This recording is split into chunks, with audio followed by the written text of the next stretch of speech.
Okay, so I'm going to go ahead and introduce your class to you guys. We're going to be using two sites. We're going to be using Moodle, which you can see right here, and we're going to be using my language labs. So to start off, most of your stuff is going to be in Moodle. So here's the news forum.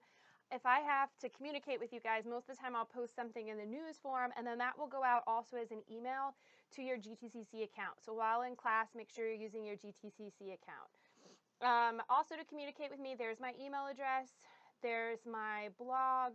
You can't really communicate with me via the blog. I don't know why I put that there, but the blog, if I click on it, it's just going to show you, these are just some links that I'll post to things that I like to use sometimes in the classroom. So they're just a bunch of different little links to videos. Most of the time it's cultural stuff, but sometimes it can be grammar. So you don't have to go out here, but if you want to, it's there. That's my phone number and extension. Here's my office hours, and if you click that link, it just takes you to my actual office hours on the GTCC site.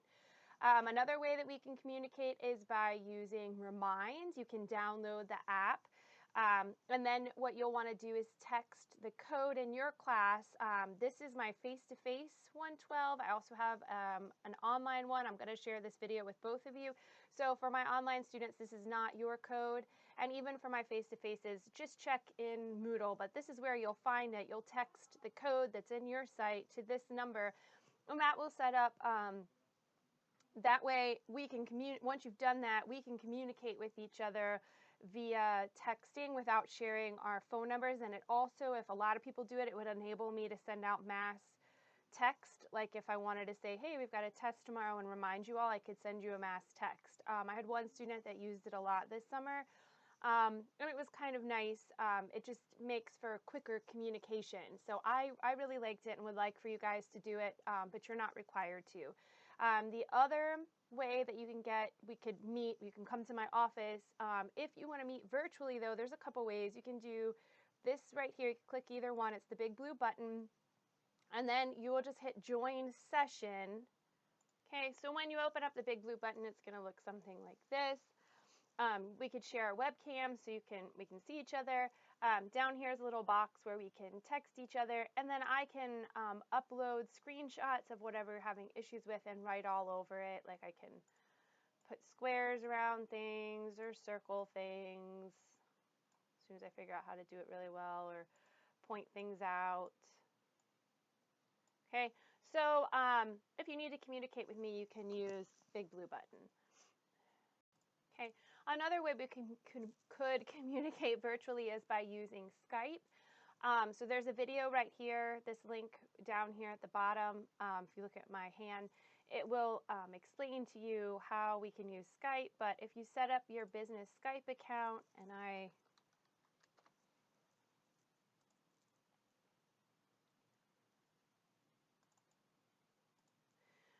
we can communicate a couple of ways. I can do present, and that would let me share my screen with you, and you could see what's on my screen. So if you're having trouble in my language labs, I could pull it up and walk you through the activity.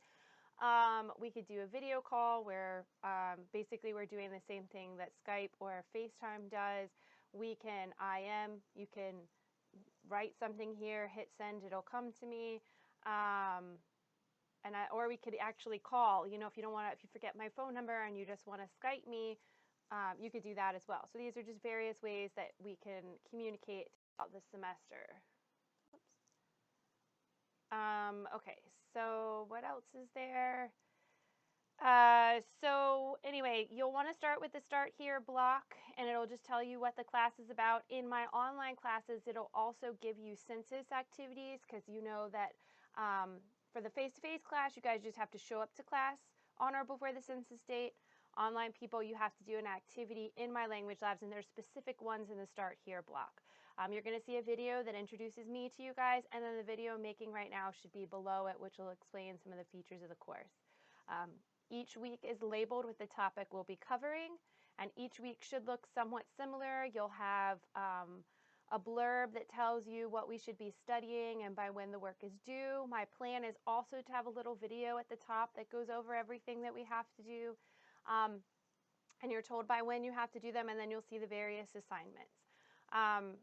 One thing that you'll see throughout each class is hyperlinks to instructor-made videos. If you open it up, you're going to see links to various videos.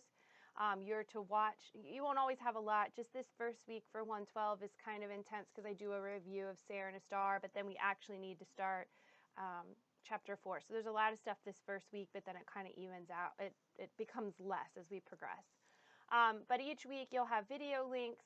If you're in the face-to-face class, you don't necessarily have to watch the videos unless I ask you to. We will be covering this stuff in class. For the online students, you have to watch the videos because you have no other way for me to convey that information. Then you'll open up the class participation forum, and you'll post here any questions or concerns you have about the material either covered in class or in the videos. And this is required. Some people will post, I have no questions, and that's fine. But if you do have a question, it's best if you post it here because I can upload links and extra videos, and those are things that everyone could see that it would benefit everybody. If you're having a hard time with Sarah and a Star and I have another resource, this way I can share it with everybody. Okay. And so you'll have that every week. Another thing that you'll have most weeks is you'll need to go to my language labs. You can click, I'll always have a hyperlink into my language labs. Notice that I say to do the SAM activities. Most of the time I'm going to ask you to do SAM activities, but when I take you to my language labs, like if I click here, and I take you into my language labs, this is what it looks like.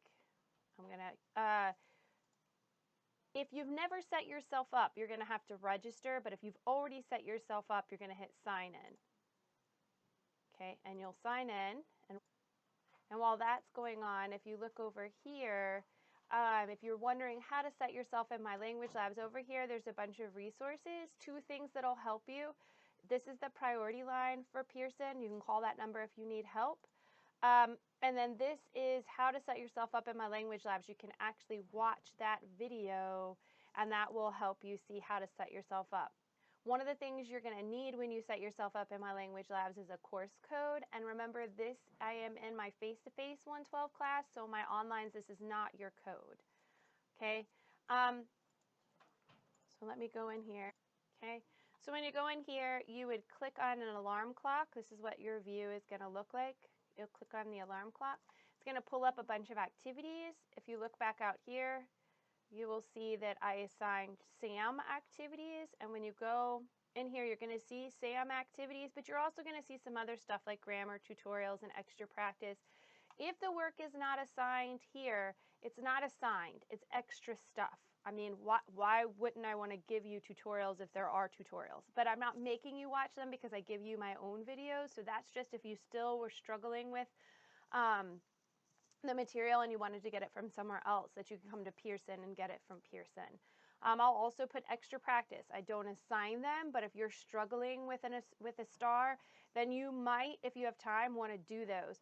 The reason why I want to point out what's assigned and what's not is because we all know we have time constraints. So if you don't have enough time to do these extra things, skip over them and just do the things that are assigned. You can always go back and do them later, or some of you may not even need it. You may feel really comfortable with Sarah and a Star or whatever topic we're covering for the week. Another thing that you'll want to be aware of, see at the top there's various resources available to you. The e-text. So this is our textbook in an electronic version. You do not have to buy the textbook. You can use the e-text. And if you're using the e-text and you're in my face-to-face class, you might want to put it on a tablet if you have it. Over here in Moodle, there is a link that explains to you how to set up the ebook on your tablet. So if you click both of those, depending on whether you have Android or an iPad, it'll tell you. So if you're using the e-text, you may just want to bring your iPad with you to class, or your tablet, or you may want to bring your computer. Where'd it go? So anyway, this is the text, and it's the same as the hardback book you get. Now when you set it up on your tablet, it may look a little bit different. We try to be ADA compliant. This is the ADA compliant version, and I'm not sure when you set it up, it may look more like the actual textbook that you purchase. So it may look, just be aware that it may look a little bit different, but page numbers and things should be the same. Okay. Okay, so some other things, if you look, I already went over how to contact me. There's a Who We Are glossary. If you open that up, this isn't an assignment, but I would like for you to do it where you add an entry and you can put a picture, a video, but you want to put some sort of blurb introducing us to you. That way we'll know who the people are in the class.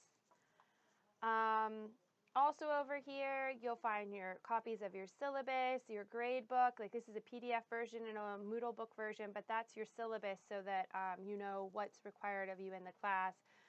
Grading criteria and your grade book. This is what the book looks like if you're buying it. And this takes you to the materials for our class at the bookstore. Down below are some other resources that might be important to you. I think I went over most. Here's accent marks. I do have some videos that go over like turning off your pop-up blockers and your browser tune-up.